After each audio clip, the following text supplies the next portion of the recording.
Olá, meus irmãos, graça e paz. Vamos dar continuidade aos nossos estudos dominicais, agora meditando durante os próximos meses sobre o livro de Atos. Quero convidar você a baixar sua cabeça. Nós vamos orar, buscar a direção de Deus para as nossas vidas, pedir para que Ele de fato traga iluminação para a nossa mente e para o nosso coração. Vamos orar. Senhor, nós nos colocamos diante do Senhor. Louvado seja o nome do Senhor pelo privilégio que nós temos de conhecer, de estudar a palavra do Senhor. Nós sabemos que o Senhor se revela a nós por meio dela. Nós somos gratos por isso, ó Deus. E agora nós pedimos a direção, a iluminação do Teu Espírito Santo, para que nós sejamos transformados, para que nós sejamos consolados, para que nós sejamos encorajados a servir ao Senhor. O Senhor deseja, o Senhor almeja, e o Senhor é teu propósito, ó Deus, uma igreja forte, atuante e que propague o teu evangelho, as tuas boas novas por onde quer que ela esteja. Que o Senhor nos encha do Espírito Santo de forma que nós sejamos testemunhas do Senhor. Em nome de Jesus. Amém e amém. Convido você a deixar a sua Bíblia aberta em Atos capítulo 1, versículo 8, um texto bastante conhecido, que talvez alguns irmãos até conheçam de cor, e é bom que conheça mesmo. Vamos ler esse texto importante da palavra de Deus, palavra que é viva, que é eficaz e que transforma os nossos corações. Atos capítulo 1, versículo 8, a palavra do Senhor nos diz assim: mas recebereis poder ao descer sobre vós o Espírito Santo, e sereis minhas testemunhas, tanto em Jerusalém como em toda a Judéia e Samaria e até os confins da terra.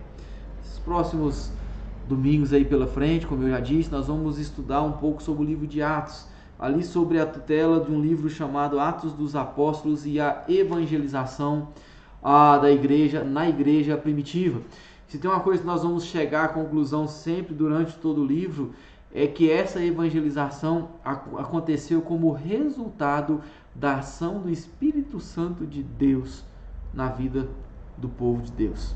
Atos dos Apóstolos é um livro fascinante. Quando nós lemos, nós ficamos impressionados com o número de histórias espetaculares, de conversões, de milagres, coisas que fazem com que muitos hoje busquem coisas parecidas na sua igreja. Quando nós paramos para olhar no livro, o livro poderia muito bem ser chamado de Atos do Espírito Santo por meio dos apóstolos. Por quê? Porque a forma soberana com que o Espírito Santo atua, a forma como ele é o superintendente de toda a obra que acontece ali, é significativa. Mais significativo do que qualquer acontecimento, mais significativo do que qualquer pessoa, qualquer apóstolo, a forma com que ele conduz. Como disse John MacArthur, o Espírito Santo dirigiu, controlou e fortaleceu a igreja. Além disso, o Espírito Santo promoveu o crescimento em número, em poder e em influência, de tal forma que a igreja começou a contar com a simpatia de todos e também começou a ser perseguido pelas autoridades e por aqueles de outras religiões que se sentiram ameaçadas. E é importante, antes de nós entrarmos diretamente nesse texto aqui, nós entendemos qual mensagem Jesus nos ensinou. Ou seja, as boas novas de salvação. Essa mensagem que Lucas começa a falar, começa a descrever no início do seu livro. Quero que você leia comigo aqui, aí deixe sua Bíblia aberta e vamos ler Atos capítulo 1, versículo 1 até o versículo 5. Olha só o que diz. Você já está com a sua Bíblia aberta aí, né?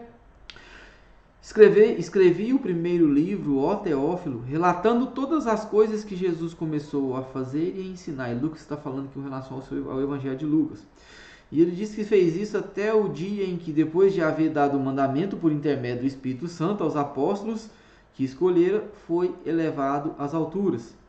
A estes também, depois de ter padecido, se apresentou vivo com muitas provas incontestáveis, aparecendo-lhe durante 40 dias e falando das coisas concernentes ao reino de Deus. E comendo com eles, determinou-lhes que não se ausentassem de Jerusalém, mas que esperassem a promessa do Pai, da qual disse ele: de mim ouvistes. Porque João, na verdade, batizou com água, mas vós sereis batizados com o Espírito Santo não muito depois desses dias. Olha só, depois de uma acurada investigação, Lucas apresentou a Teófilo ali o seu evangelho, e ali ele disse exatamente isso. Ordenadamente, Lucas ensinou a Teófilo que Jesus encarnou, ou seja, ele assumiu plenamente a condição humana sem contudo pecar, e que ele substituiu os pecadores eleitos na sua crucificação e morte. Primeiramente. Depois ele também explicou que juntamente com Cristo, os seus eleitos receberam vida, ressurreição e glorificação, porque Cristo ressuscitou e Cristo foi glorificado, e a Bíblia diz que ele é apenas a primícia daqueles que ressuscitarão. Você pode abrir comigo, por favor, deixe sua Bíblia aberta em Atos, mas abra sua Bíblia comigo em Efésios, capítulo 2, versículo 4 a versículo 9, onde Paulo fala também dessas boas obras e desse plano maravilhoso de salvação do Senhor Jesus para as nossas vidas. Efésios, capítulo 2, nós vamos ler do versículo 4 ao versículo 9. Efésios, capítulo 2, versículo 4 ao versículo 9, nos diz assim: Mas Deus, sendo rico em misericórdia, por causa do grande amor com que nos amou, e estando nós mortos em nossos delitos, nos deu vida juntamente com Cristo. Pela graça sois salvos. E juntamente com Ele nos ressuscitou e nos fez assentar nos lugares celestiais em Cristo Jesus, para mostrar nos séculos vindouros a suprema riqueza da sua graça, em bondade para conosco em Cristo Jesus. Porque pela graça sois salvos, mediante a fé. E isso não vem de vós, é dom de Deus, não de obras, para que ninguém se glorie. Então, olha só, a vida, a obra e os ensinamentos de Jesus foram ordenadamente relatados segundo o propósito eterno do Espírito Santo para a edificação da fé de Teófilo. Agora, esses relatos também servem para o conteúdo do nosso testemunho, também serve para o nosso testemunho, que no poder do Espírito Santo deve ser anunciado a toda criatura até os confins da terra, como não só diz a grande comissão ali de Mateus 28, mas Atos 28, Colossenses 1, 23 e outros textos na palavra do Senhor. Então vamos pensar um pouco sobre esses aspectos das boas novas que Lucas contou a Teófilo e que deve fazer parte do nosso testemunho aos não crentes. Primeiramente, nós temos que pensar sobre a encarnação. E aí eu peço que você abra sua Bíblia comigo em João, capítulo 1, versículo 14. Mas mantenha sua Bíblia aberta em Atos. João, capítulo 1, versículo 14. O Evangelho de João, capítulo 1, versículo 14, nos fala assim: E o Verbo se fez carne e habitou entre nós, cheio de graça e de verdade. E vimos a sua glória, a glória como unigênito do Pai. João está falando aqui aquilo que Lucas já havia narrado no capítulo 1 e capítulo 2 do seu Evangelho, que ele então contou a Teófilo. Eu quero convidar você também a abrir sua Bíblia comigo em Lucas capítulo 2, no versículo 7, onde ele fala isso explicitamente. Ele então faz um fechamento ali de todo o nascimento de Jesus. Lucas capítulo 2, versículo 7, ele diz assim: E ela deu à luz ao seu filho primogênito, Jesus, né?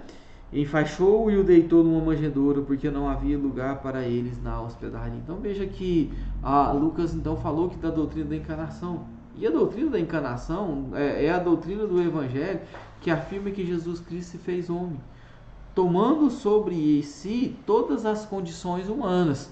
É lógico, sem contudo pecar.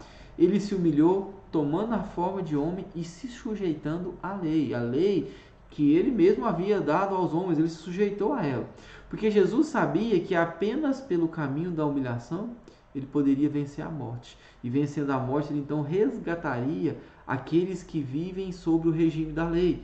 É aquilo que Paulo fala em Gálatas capítulo 4, versículo 3 a versículo 5. Mantenha sua Bíblia aberta em Atos e vamos lá comigo em Gálatas capítulo 3, onde Paulo reforça essa verdade que nós estamos falando aqui. Gálatas capítulo 4, Gálatas capítulo 4, versículo 3 a versículo 5. O texto nos fala assim: Gálatas capítulo 4, versículo 3 ao versículo 5.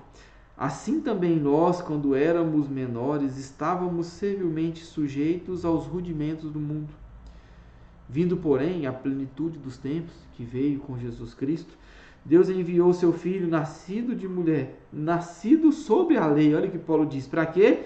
Para resgatar os que estavam sob a lei, a fim de que recebêssemos a adoção de filhos. Que coisa maravilhosa. Por causa da sua condição humana, ele substituiu de modo eficaz os seus eleitos, recebendo sobre si a condenação divina que deveria ser dirigida a nós por razão dos nossos pecados, porque a Bíblia então diz que a alma que pecasse, essa morreria, e que Deus olhou a terra e não viu um justo sequer. Então ele morreu essa morte em nosso lugar. Mas antes disso ele precisou se encarnar. Por isso a encarnação é muito importante. O apóstolo João chega a escrever que quem nega que Jesus veio em carne, quem nega que ele é Deus, de tal modo nega o próprio Deus. Porque ela é muito importante. Mas a obra de Jesus Cristo não parou por aí. Porque além de se encarnar, além de não subsistir, além de não se glorificar de ser Deus, mas ele abrir mão de se estar aqui conosco, né, como homem encarnado, Jesus morreu na cruz, ou seja, ele sofreu uma morte na cruz. Jesus amou salvadoramente os seus eleitos até a morte.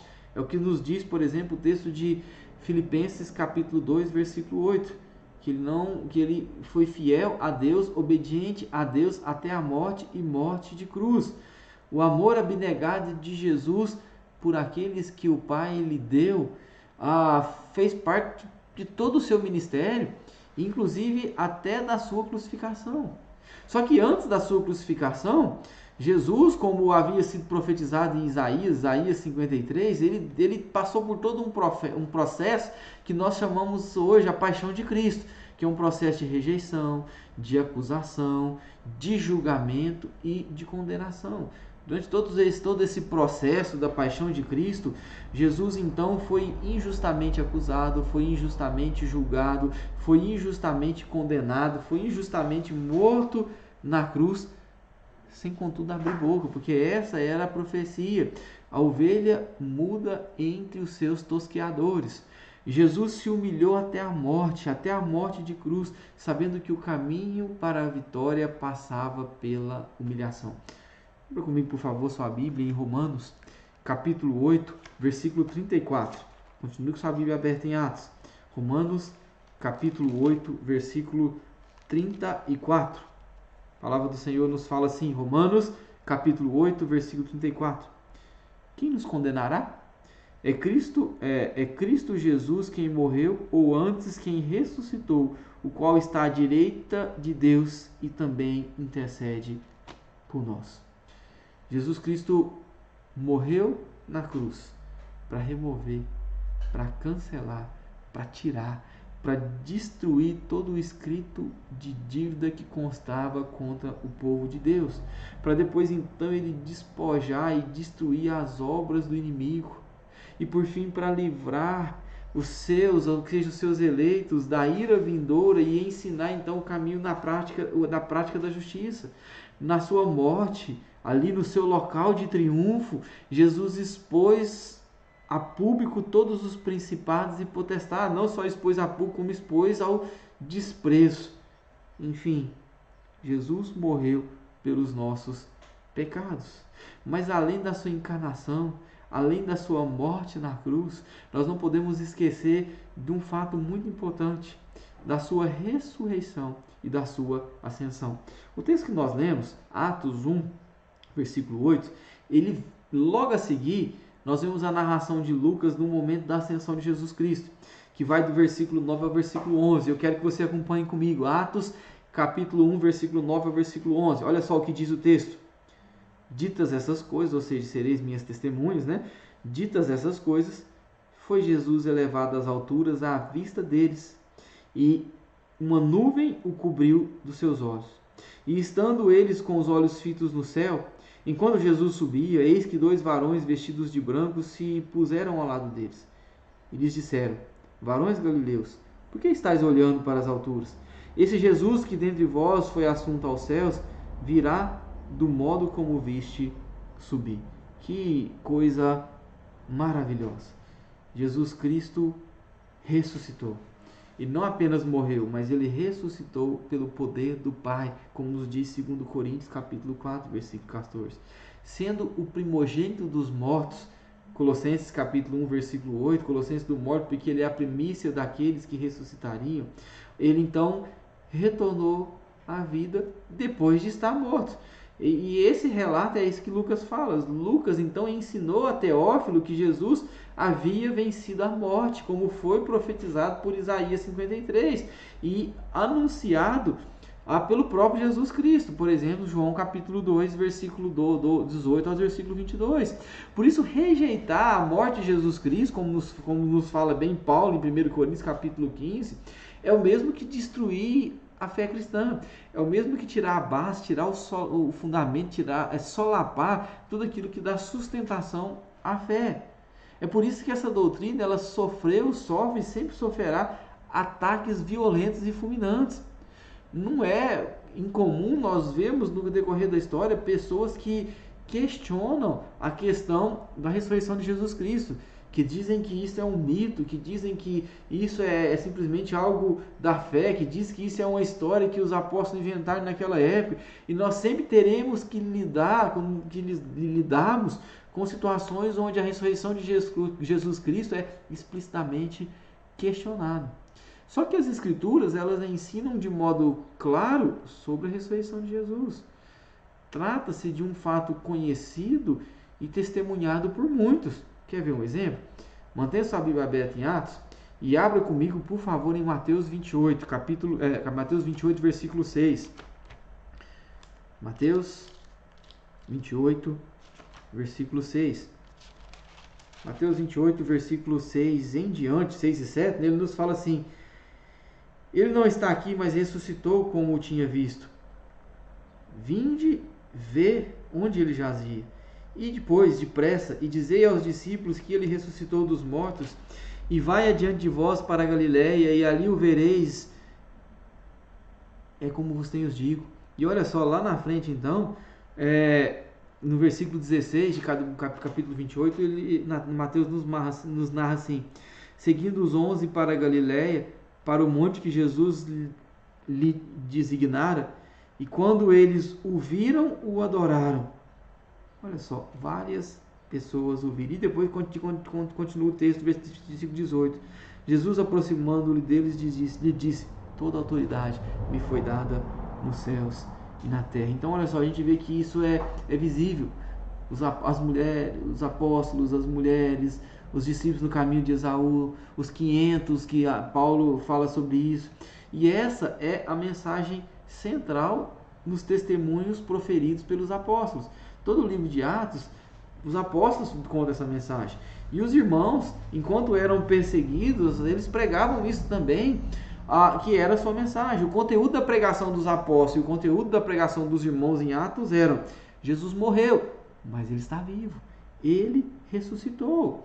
Ele ressuscitou de entre os mortos. Ele morreu, mas ele está vivo. E o Senhor continua conduzindo a sua igreja em triunfo. E por isso os homens precisam se arrepender e crer nele. Crendo que ele encarnou, crendo que ele morreu na cruz, crendo que ele ressuscitou, crendo que ele foi assunto aos céus, crendo ainda que ele glorificará a igreja dele. Ao final das instruções, depois de ressurreto, Jesus então subiu aos céus aos olhos de todos aqueles que estavam ali. E naquele momento os anjos disseram que da mesma forma que eles viram subir, eles também veriam descer. E a igreja espera por esse momento, testemunhando o cumprimento dessa promessa. Então, quando a gente entende um pouco dessa questão das boas obras, que deve ser a minha mensagem, a sua mensagem, a mensagem da igreja do Senhor Jesus aqui na terra, nós podemos então entrar na grande comissão, que é o texto aqui, representado por Atos 1:8. Como disse John Stott, Atos 1:8 é o melhor resumo do livro de Atos. É como se fosse um índice, é como se fosse um resumo ali. A partir desse versículo, a gente então observa o cumprimento da promessa de Jesus. Lembra que Jesus disse que ele então iria ser anunciado em todas as etnias. E Deus continuou e continua chamando pessoas para invocar o seu nome em toda a terra. As boas novas de salvação têm sido pregadas a todo mundo. E as portas do inferno, louvado seja Deus, não prevalecem contra a igreja do Senhor Jesus, que marcha triunfante, que marcha caminhando e anunciando essa mensagem das boas novas. E essa mensagem deve ser pregada por mim e por você. Antes disso, né, de anunciar, nós temos que entender, já contextualizando um pouco mais esse versículo aqui, que aquela mensagem, que tudo aquilo que estava acontecendo ainda assim não estava muito bem amadurecido na cabeça dos discípulos. Aqui, um pouco antes, eles fizeram uma pergunta, versículo 6 e versículo 7, muito importante, e que mostra que ainda faltava algo na mente deles. Senhor, será este o tempo em que restaures o reino de Israel? Veja comigo versículo 6 e versículo 7 aqui do capítulo 1 de Atos. Então, os que estavam reunidos perguntaram: Senhor, será este o tempo em que restaures o reino de Israel? E qual foi a resposta de Jesus? Respondeu-lhe Jesus: Não vos compete conhecer tempos ou épocas que o Pai reservou para a sua exclusiva autoridade. A resposta de Jesus, né, porque se nós orarmos, eles ainda cultivavam, eles ainda nutriam falsas esperanças quanto ao reino político teocrático sobre a terra, que na cabeça deles, na concepção deles, ia ser encabeçado pelo Messias, o filho de Davi, que era o rei que conduziu tudo naquela época. Eles tinham a mesma concepção do Messias, que seria um rei político que conduziria todo mundo num governo político teocrático. Jesus então responde isso pelo menos com duas observações. A primeira delas é que não compete aos discípulos, naquela época e a nós hoje também, conhecer ou antecipar tempos e épocas. Isso é de exclusividade do Pai. A segunda coisa é que o reino de Deus não é uma dominação político-teocrática. Se fosse assim, o cristianismo seria mais uma das ideologias sociopolíticas que se concentram em condições passageiras dessa vida.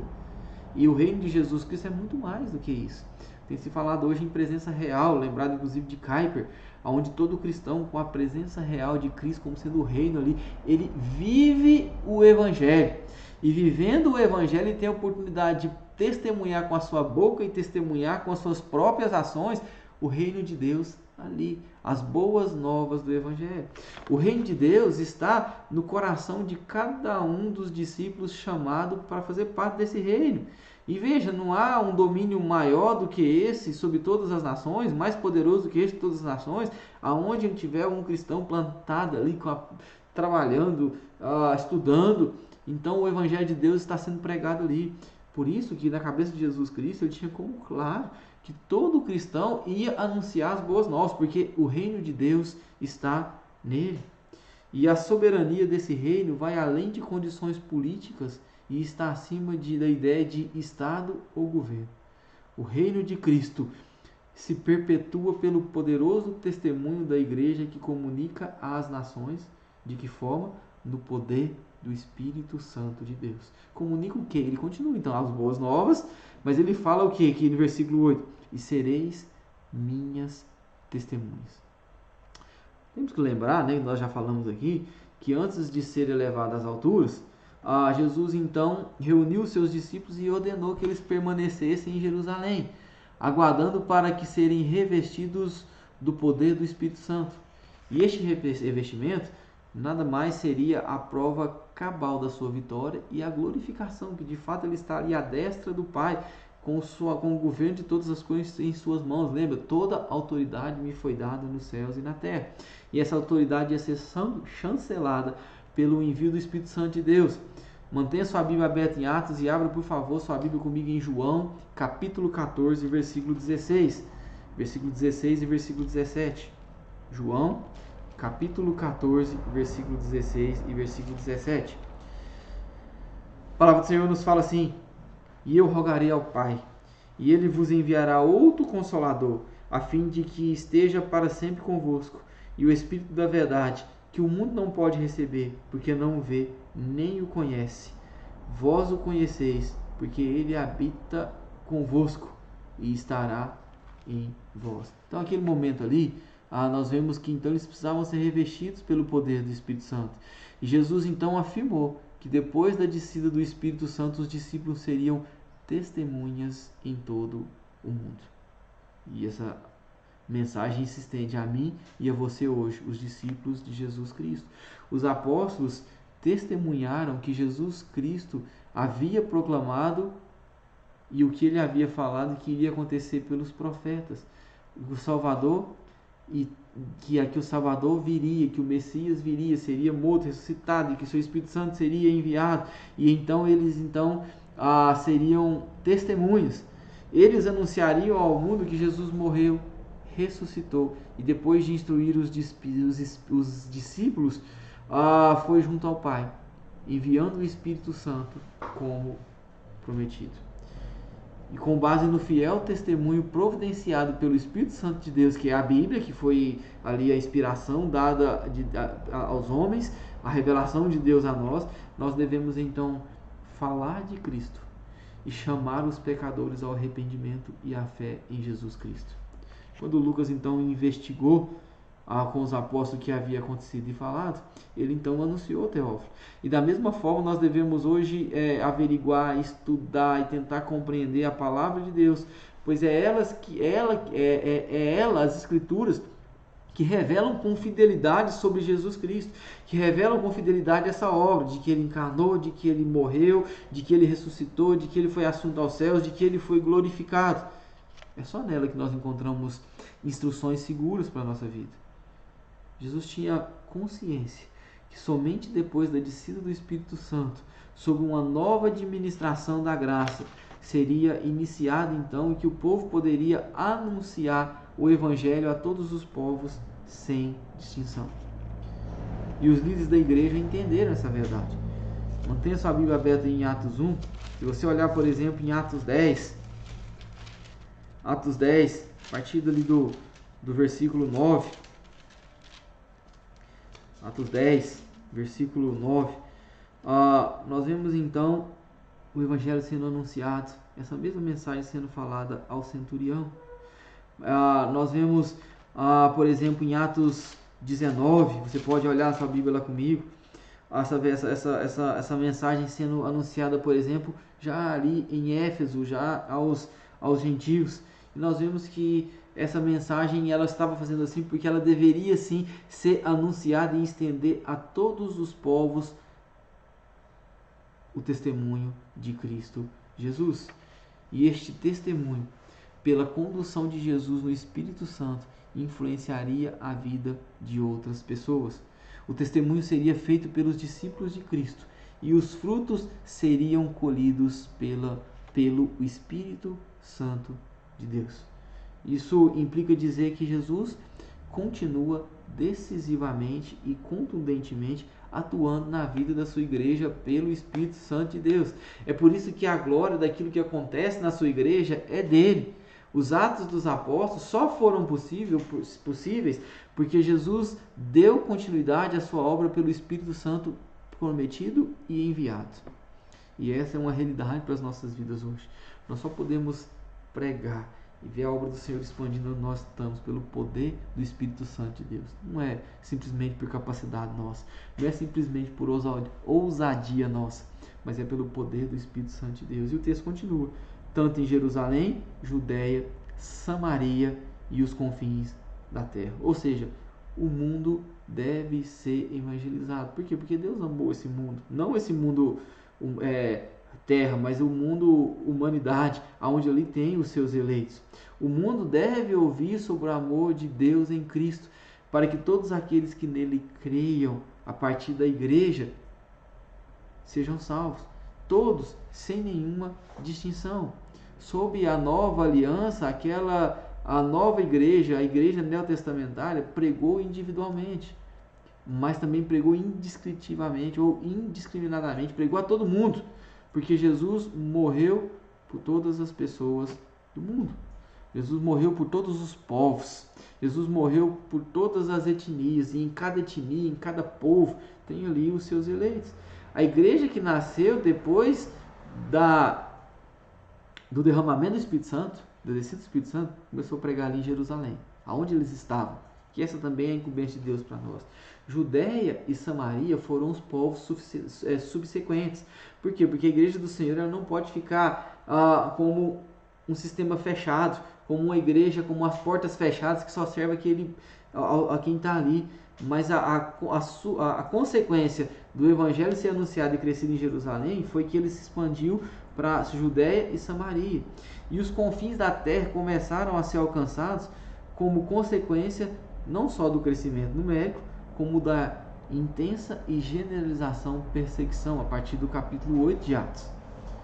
A pregação do evangelho, que naturalmente transbordava dos corações, passou então a ser falada para as outras pessoas.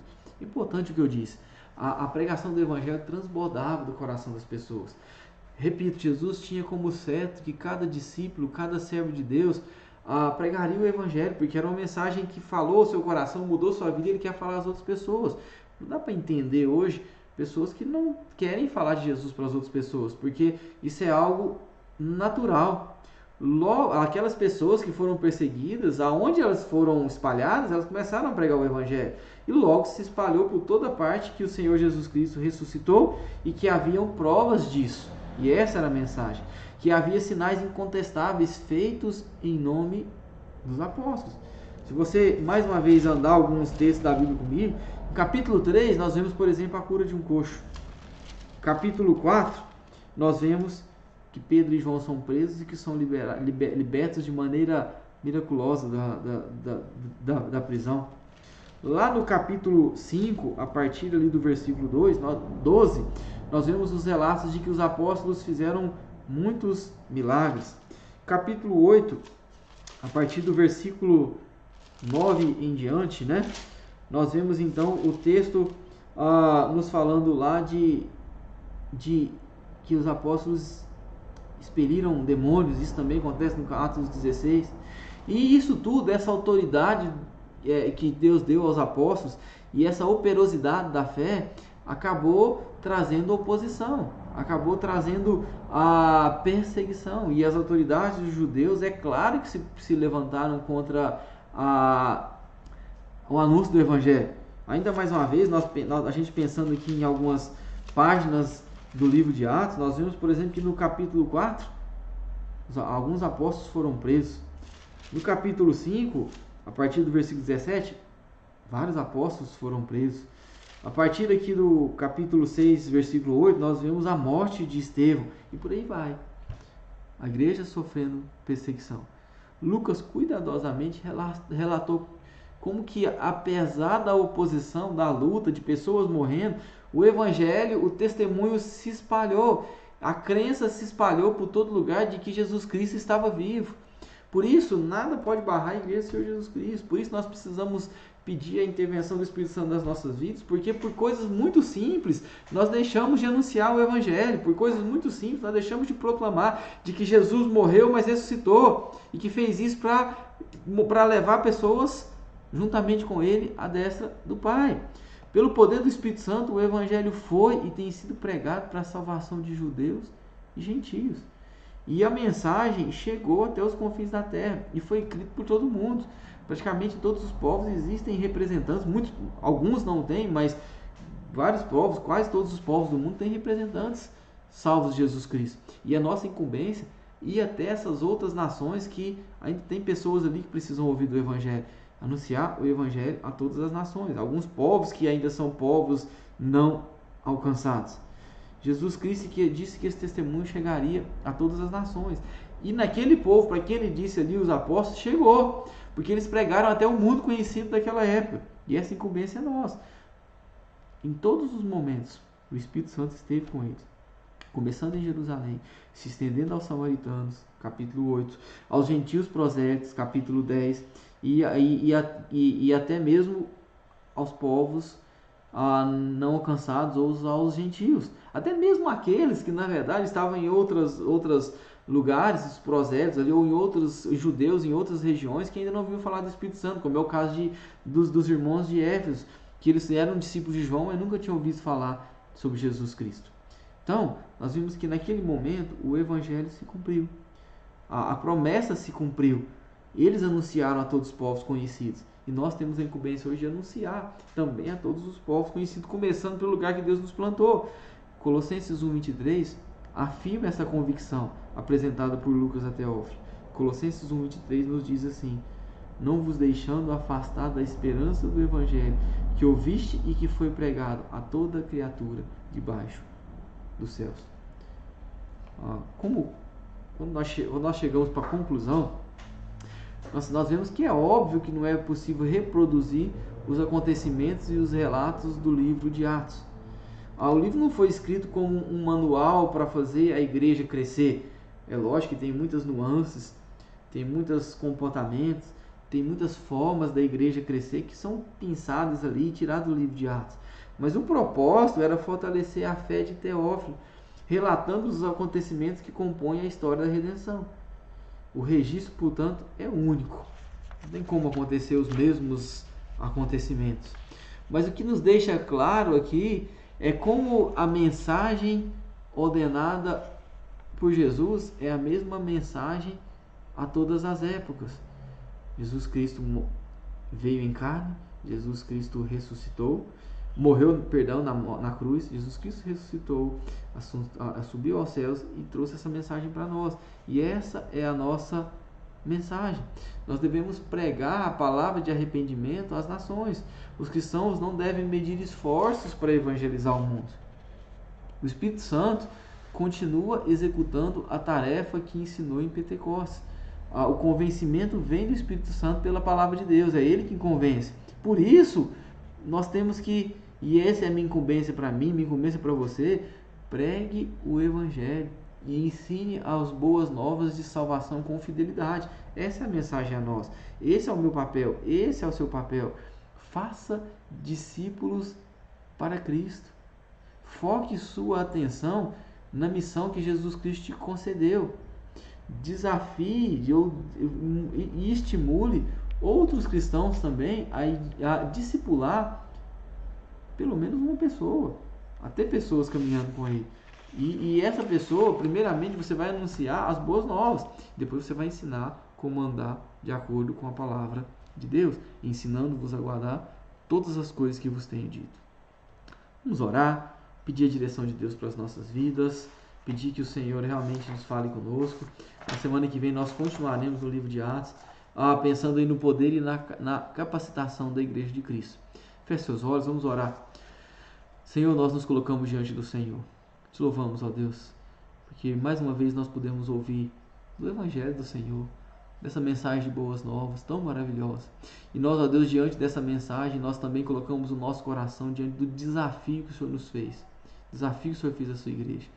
Sereis testemunhas até os confins da terra. Pai, que o Senhor nos faça, ó Deus, ser testemunhas do Senhor. Que o Senhor coloque na tua igreja o desejo e ardente de fazer discípulo, de proclamar essa mensagem maravilhosa. E, ó Deus, de ser bênção, Senhor, por onde quer que ela passe. Em nome de Jesus. Amém e amém. Irmãos, que Deus te abençoe, que Deus te guarde, que dê um excelente domingo em nome de Jesus. Amém.